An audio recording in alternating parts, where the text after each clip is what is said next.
Hello, my dear viewers.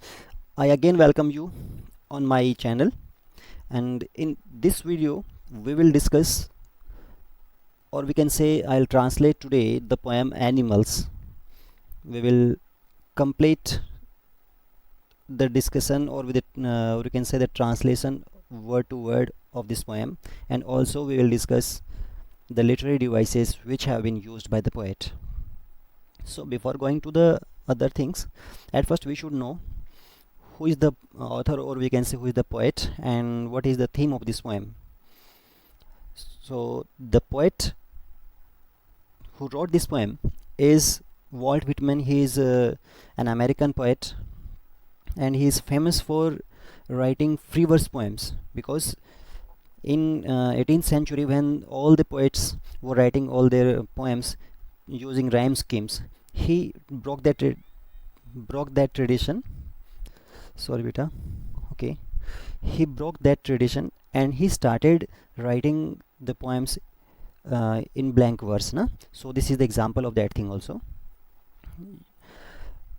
And if we discuss about the uh, theme of this poem, we can say through this poem the poet wants to show that at this time human beings have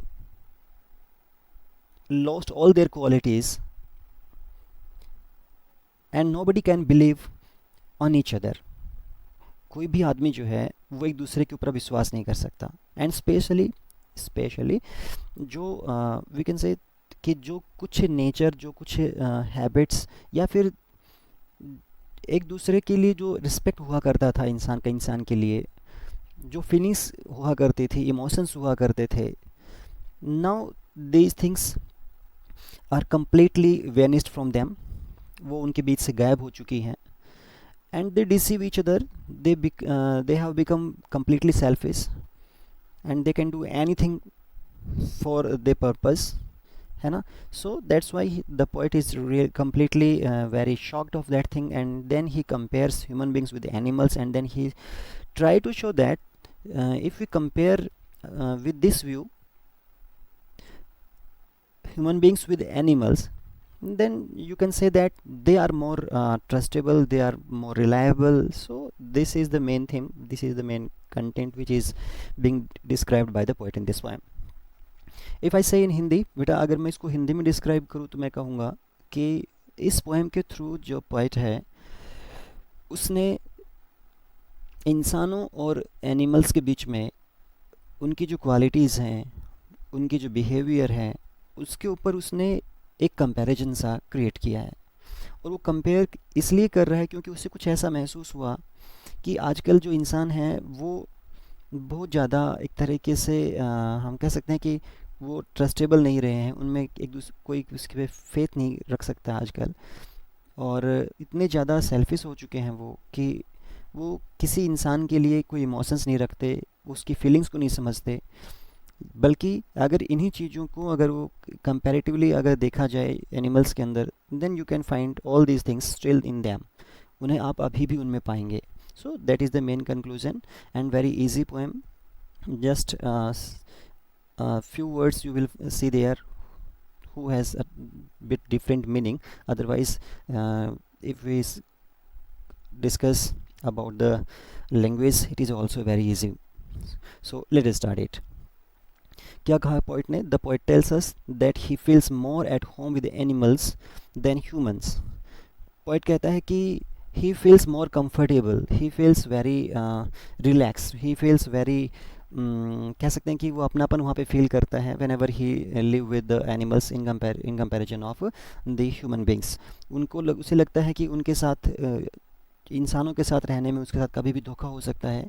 वो जो जैसे हैं वैसे दिखते नहीं हैं, और वो एक्टिंग ज़्यादा करते हैं, शॉफ ज़्यादा करते हैं, दिखावा ज़्यादा करते हैं, वास्तव में अंदर से वैसे होते नहीं हैं.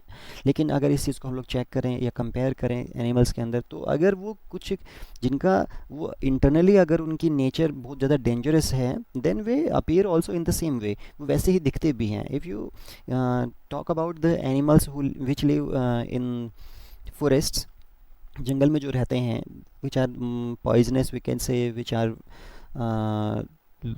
डेंजरस इन अदर वे, अगर जैसे कि टाइगर, लायन वगैरह समथिंग, कुछ भी इस तरह के जानवर जो भी हैं, तो अगर उनको डिस्कस करें तो वो दिखने में पता है सभी को कि वो भी डेंजरस हैं and they can do this thing. So we are aware of them, हम लोग उससे सावधान रहते हैं, सतर्क रहते हैं। लेकिन अगर इंसानों को देखें, they look very polite in nature, but they do very dangerous things to others.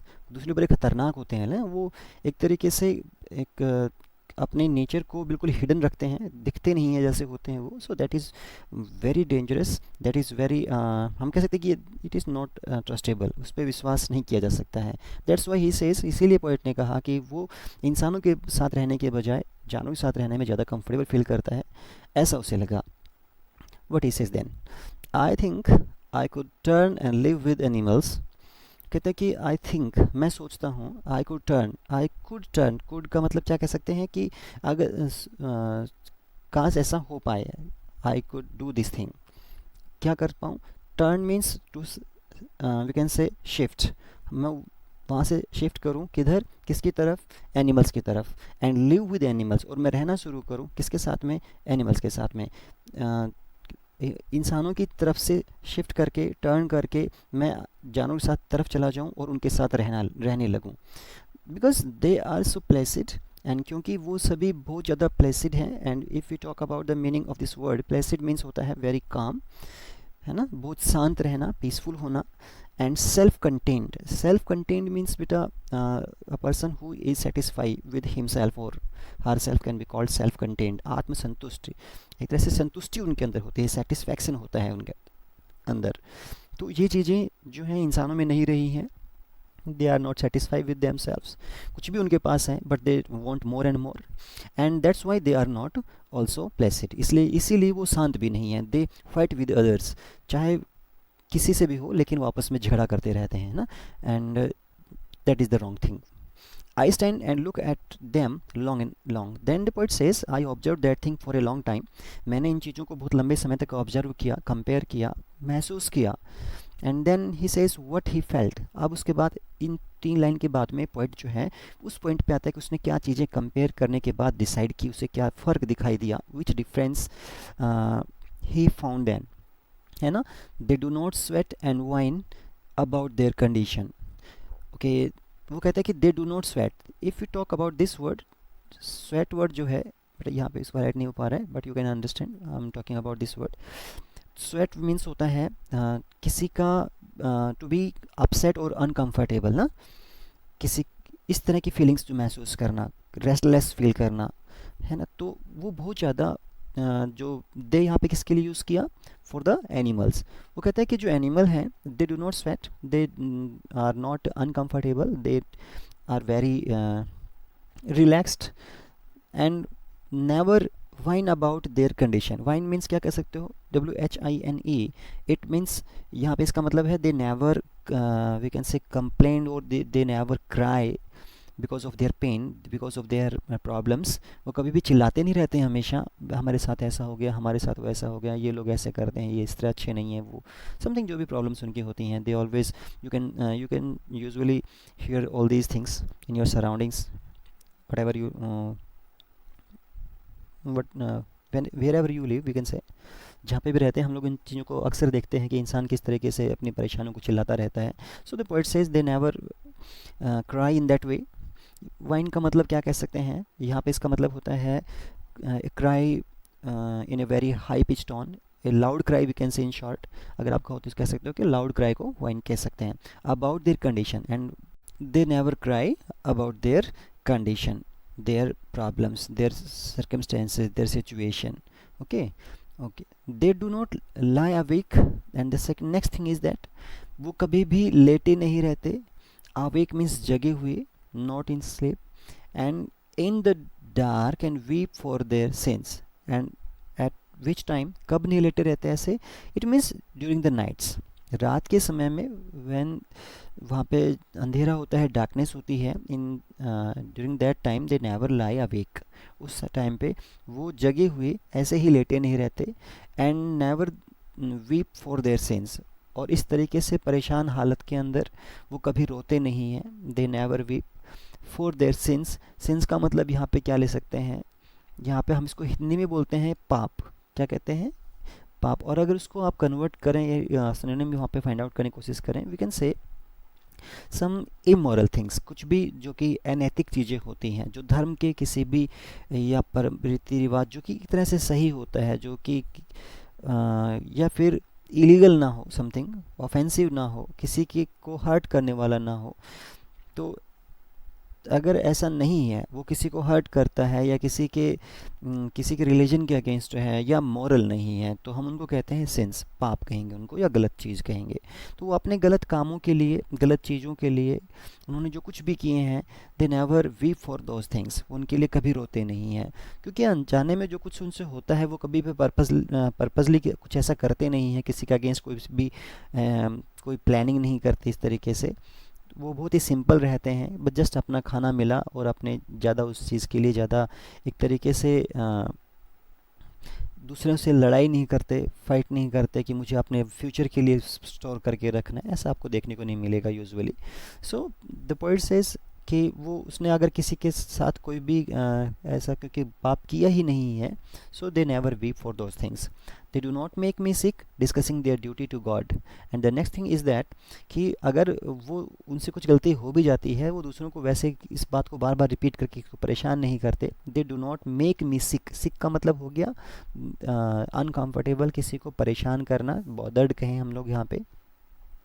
तो वो कहते हैं कि दे do not bother me by discussing their duty to God. And according to poet, duty to God is a very petty thing that is not so important, because all these traditions, all these things are made by the man, इंसान ने खुद बनाई हैं, उन चीज़ों को खुद imagine करके खुद प्रिपेयर किया है, और उनके खिलाफ अगर वो कुछ चीज़ें कुछ पूरी नहीं कर पाता है तो वो खुद ही बड़ा परेशान रहता है, दुखी रहता है, और उसके बारे में जगह जगह बोलता घूमता है, इसको ना बार बार रिपीट करता है। तो वो कहता है कि they never do these things, वो ऐसा कभी नहीं करते, कभी मुझे इस तरह से अननेसेसरी बातों पे डिस्कस करके, और वो कभी दूसरों को परेशान नहीं करते, बॉदर नहीं करते। नॉट वन इज़ डिससेटिस्फाइड, आप देखेंगे कि अगर उन्होंने भगवान की पूजा भी नहीं की है, ऐसा कुछ भी नहीं किया, तब भी वो संतुष्ट हैं। तो ऐसे रीति रिवाजों को, ऐसे परंपराओं का, ऐसी चीज़ों का क्या फ़ायदा जो कि आदमी को खुशी से रहने ना दे, है ना, सुख से जीवन स्पेंड ही ना करने दे। So that's why he says not one is dissatisfied as the human beings are, not one is demented with the mania of earning things. यहाँ पे वर्ड आया थोड़ा सा डिफरेंट। डिमेंटेड का मतलब हम कहते हैं किसके लिए यूज़ करते हैं डिमेंटेड वर्ड, जब भी आप यूँ कहें कि कोई भी एक एज के अकॉर्डिंग लगाएं, या फिर कोई भी ब्रेन की डिजीज़ होती है in which a person feels a bit unable to decide something, वो डिसीजन लेने में प्रॉब्लम से फील करता है, and he starts forgetting main, we can say कोई भी जो चीज़ें होती हैं उन्हें वो भूलना शुरू कर देता है। सो ज़्यादातर तो ये एज के अकॉर्डिंग वहाँ पे ये प्रॉब्लम देखने को मिलती है, but it can occur in other ages also. तो ये प्रॉब्लम है, वी कैन से डिमेंटेड का मतलब क्या कहेंगे कि it is we can say being mad होना, पागल होना, with the mania of earning things. और वो भी मैनिया किस चीज़ का, एक ऐसा पागलपन, मैनिया का मतलब भी हम कह सकते हैं क्रेजीनेस, किसी चीज़ के पीछे पागल होना, and that is of earning things. Earning का मतलब कि अभी अपने हासिल करने के लिए, अचीव करने के लिए, चीज़ों को हासिल करने के लिए करने का जो पागलपन है, उससे वो पागल नहीं होता, है ना, उसके अंदर इस तरह का कोई क्रेज़ नहीं होता, इस तरह से बिल्कुल वो सब कुछ भूल जाता उसके लिए। You can not see all these things in animals. Then not one kneels to another, कहता है कि कोई भी एक जानवर जो है, no any animal kneels to another, दूसरे जानवर के आगे झुकता नहीं है। They never bends, we can say bows कह सकते हो, BOWS, है ना, तो इनमें से कोई वर्ड यूज़ करो आप, वो कभी भी झुकते नहीं है किसके सामने, टू अनदर एनिमल, दूसरे उस जैसे ही किसी जानवर के, किसी एक एनिमल के सामने। नो टू हिज काइंड, और ना ही उसी तरह का कोई ऐसा जानवर, that lived thousands of years ago, जो कि हज़ारों साल पहले कभी रहा हो। जैसे कि हम लोग बोलते हैं कि अब मैं किसी एक धर्म का नाम नहीं लूँगा, बट जैसे किसी भी बहुत पुराने टाइम पे कोई भी आदमी रहा हो, कोई हम लोग जिसकी पूजा करते हैं, है ना, उसको, तो ये सब चीज़ें उनमें नहीं होता। वो किसी ऐसे जानवर को एक तरह से उसके सामने नहीं झुकता, उसके लिए कोई रिस्पेक्ट देने की कोशिश नहीं करता जो बहुत पहले हो चुके हों। वो जस्ट सिंपल से अपनी लाइफ जीता है। नॉट वन इज़ रिस्पेक्टेबल और अनहैप्पी। हालांकि उसकी लाइफ में या उनके उनके उनके कह सकते हैं कि कम्युनिटी के अंदर कोई भी अगर रिस्पेक्टेबल नहीं है, तब भी नो वन इज़ अनहैप्पी, कोई भी परेशान या दुखी नहीं है। In our society, in our culture, we क्योंकि हम लोग एक तरह से कोशिश करते हैं कि हम हमारी कोई रिस्पेक्ट करे, और उसी चीज़ के लिए हम लोग परेशान हो जाते हैं। तो चाहे उनके वहाँ पे कोई रिस्पेक्टेबल नहीं भी हो, लेकिन कोई भी इन्फीरियर भी नहीं है ना, कि कोई किसी की इंसल्ट भी नहीं करते इस तरीके से। और यही कारण है कि that's why they are not unhappy over the whole earth. पूरी अर्थ के ऊपर जितने भी एनिमल हैं, वो इस कारण से कोई परेशान आपको नहीं मिलेगा। So they show their relations to me, और यही कारण है that they show their relations, वो अपने जो रिलेशन है मेरे साथ में वो उन्हें शो करते हैं। एंड आई एक्सेप्ट दैम, और मैं उन्हें बहुत खुशी से एक्सेप्ट करता हूँ। They bring me tokens of myself, they bring me tokens of myself, they evince them plainly in their possession. कहते हैं कि अब देखो यहाँ पे बेटा जो टोकन्स वर्ड है, इसका मीनिंग क्या निकालोगे आप लोग। दे ब्रिंग्स मी टोकन्स का मतलब हुआ दे ब्रिंग मी क्वालिटीज़, दे ब्रिंग मी साइंस, या साइन का मतलब SIGN बोल रहा हूँ मैं, वो संकेत जो होते हैं, इंडिकेशन जो होते हैं, that they are they respect me, they love me, है ना। इस तरह की जो फीलिंग है, वो इस तरह की या जो क्वालिटी है अपनेपन की, वो मुझे, मेरी ही वो जो क्वालिटीज़ हैं कि मैं उन्हीं का हूँ या मैं उनसे जुड़ा हुआ हूँ, जो कभी मेरे अंदर ही हुआ करती थी, वो ऐसी संकेत जो हैं वो अपने अपनापन होने का, वो मुझे वो शो करते हैं। अब देखो शो करने के लिए कैसे बोला, यानी कि वो क्वालिटीज़ या वो सिग्नल जो हैं वो अपनेपन के, वो मुझे मेरे पास लेकर आते हैं। दे एविंस दैम, और फिर वो उन्हीं चीज़ों को शो करते हैं। एविंस का मतलब क्या कहेंगे हम लोग, दे शो दैम। कैसे शो करते हैं, plainly, in a very simple way, artlessly, बिना कोई दिखावा किए। In their possession, in their possession means through all those things which they have, उनके पास जो कुछ भी है उन्हीं से दिखाते हैं। ऐसा नहीं कि जैसे हम लोग किसी के लिए रिस्पेक्ट दिखा रहे होते हैं, किसी के लिए अपना प्यार दिखा रहे होते हैं, तो क्या करते हैं, वे हम लोग उनके लिए अच्छे से गिफ्ट लेके जाते हैं, कुछ और चीज़ें उनके लिए अरेंज करते हैं, and then we try to show that we are very close to them ना। So these type of things are not found in animals. This is the point, or this is the thought of the poet which he want to show. I wonder where they get those tokens. And then the poet says he surprises where they get those tokens. Tokens का meaning मैंने बताया था qualities. वो कहते हैं कि उन्हें वो सभी क्वालिटीज़, वो अच्छाइयाँ जो थी, जो इंसानों में कभी होती थी, वो उन्हें कहाँ से मिल गई। I surprise, I wonder, I think about that thing, where they get those tokens, where they get all these qualities which sometimes, जो कि कभी समटाइम कभी कहाँ हुआ करते थे, in human beings, but now they are not present in them ना। तो इन्हें कहाँ से मिल गई, तो अब उसका आंसर भी कह सकते हैं, इसी के अंदर एक क्वेश्चन के फॉर्म में वो आंसर ही दे रहा है, हम ये मानेंगे। डिड आई पास दैट वे, क्या डिड आई पास, क्या मैंने उसे जाने दिया, दैट वे, उस तरफ, ह्यूज टाइम्स अगो, बहुत समय पहले, एंड नेग्लिजेंटली ड्रॉप देम, और नेग्लिजेंटली का मीन्स क्या कहेंगे, केयरलेसली, है ना, उनकी परवाह नहीं की कि हमें ये चीज़ें संभाल के रखनी चाहिए, बहुत इंपॉर्टेंट है ये क्वालिटीज़ होना इंसान के अंदर। Okay, let us again discuss last 4 lines, because through these 4 lines poet describes a very important message. So let's see again. They bring me tokens of myself. The poet says that they bring those tokens, those qualities which the poet thinks that have been left by lost by the human beings in past.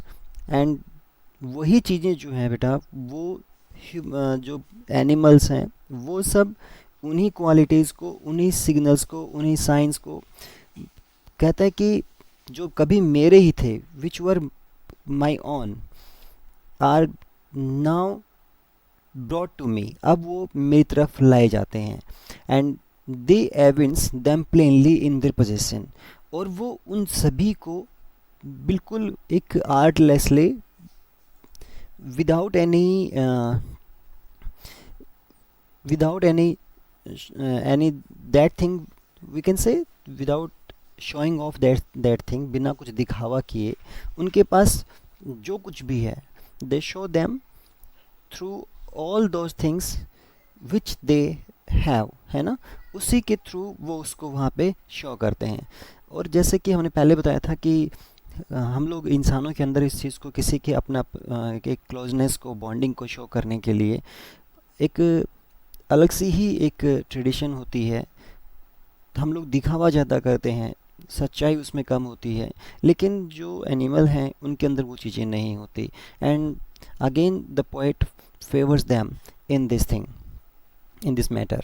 I wonder where they get those tokens. Now the poet again uh, surprises on this thing, or we can say he asks this question to himself. वो कहते हैं कि I don't know where they get those tokens, पता नहीं कहाँ से उन्हें वही जो क्वालिटीज़ हैं, वो जो गुण जो इंसानों में होते थे, वो सब उनमें कैसे चले गए। If you talk about the tokens, we can say the qualities like honesty, loyalty, truthfulness, है ना, तो वो सब चीज़ें जो हैं, the poet is talking about those qualities, और जो कि पहले कभी इंसानों में वो चीज़ें होती थी, and they lack of all these things, all these qualities at present. Did I pass that way huge times ago and negligently drop them, क्या ये सभी चीज़ें जो थी, क्या ये सभी जो क्वालिटीज़ थी जो कभी पहले इंसान के अंदर हुआ करती थी, huge times ago, which were contained, which were found, we can say, वो सारी चीज़ें उनमें हुआ करती थी। एंड इट सीम्स, क्या कैसे, कहीं ऐसा तो नहीं, क्या ऐसा हुआ कि नेग्लिजेंटली दे ड्रॉप देम, क्या उन्होंने केयरलेसली, बिना उस की तरफ ध्यान दिए, उनको यूज़लेस समझते हुए, या फिर उनको उन्होंने परवाह ही नहीं की और उन्होंने उन्हें छोड़ दिया, और अभी जो है क्या वो एनिमल्स के अंदर चली गई। The poet finishes this poem with this question to us. Okay, so this is all uh, about this poem, and now let us discuss about the literary devices. I think I could turn and live with animals. At first I told you that this poem is written in free verse, we can say blank verse, और unrhymed form, ठीक है। Poet ने ही इस tradition को शुरू किया था, उसने इसको एक तरह से अनराइम्ड फॉर्म के अंदर लिखा है। Okay, what are the other things. I think, देखो यहाँ पे आई थिंक और आई स्टैंड, तो हम कह सकते हैं कि यहाँ पे दोनों वर्ड जो हैं वो सेम चले हैं, और यू कैन से, क्योंकि आई जो है वर्ड भी है और एक लेटर भी है, तो हम वर्ड की फॉर्म में इसको काउंट करें तो हम कह सकते हैं कि ये यहाँ पे एनाफ्रा का यूज़ हुआ। और अगर इस तरीके से इसको लेते हैं, है ना, हॉरिजेंटली अगर चेक करोगे तो क्या होगा, आई रिपीट हुआ, then you can say repetition is used, और also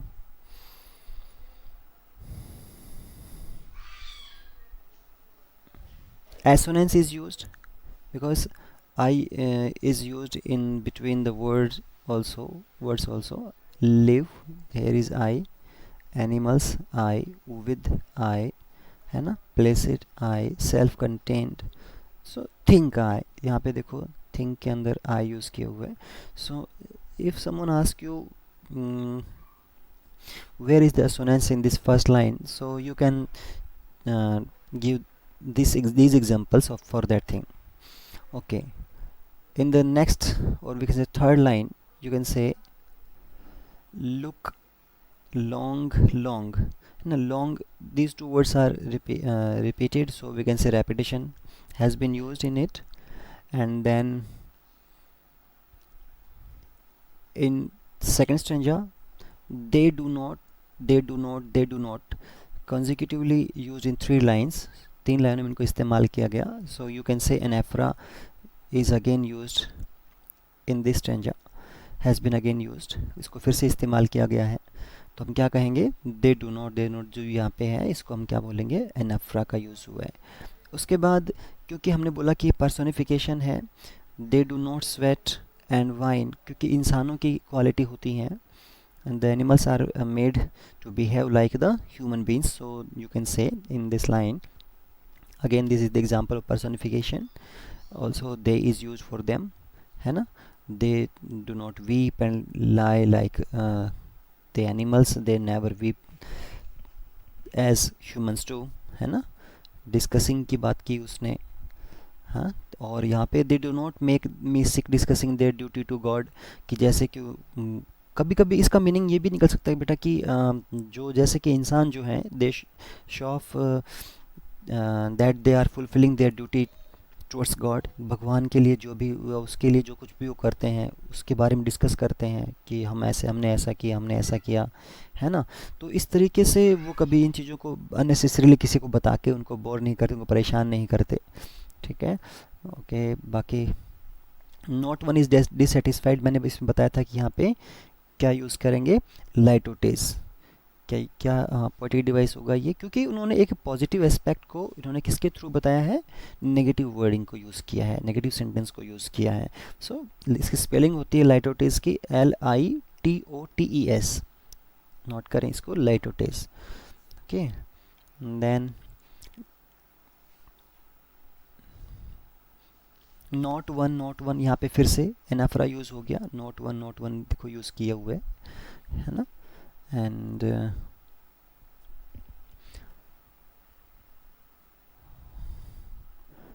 after that, so they show their relations to me and I accept,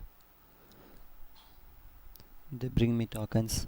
यहाँ पे tokens जो है मेटाफर यूज़ हुआ, क्योंकि ये tokens एक्चुअली किसको शो कर रहा है, क्वालिटीज़ को शो कर रहा है, which human beings had at some time, कभी उनमें हुआ करती थी, उनकी तरफ उसने इंडिकेट किया। And then I wonder where they get those tokens, did I pass that, I think यही मेन इम्पोर्टेंट है। सो इस पोएम के अंदर जो लिटरेरी डिवाइसेस हैं वो भी अभी कंप्लीट हो गए, and I hope all these things are clear to you, अब हर चीज़ समझ में आ गई होगी। And if you feel that there should be any improvement, again I request you to comment for that thing, also appreciate if you like that thing. Thank you, take care, bye bye.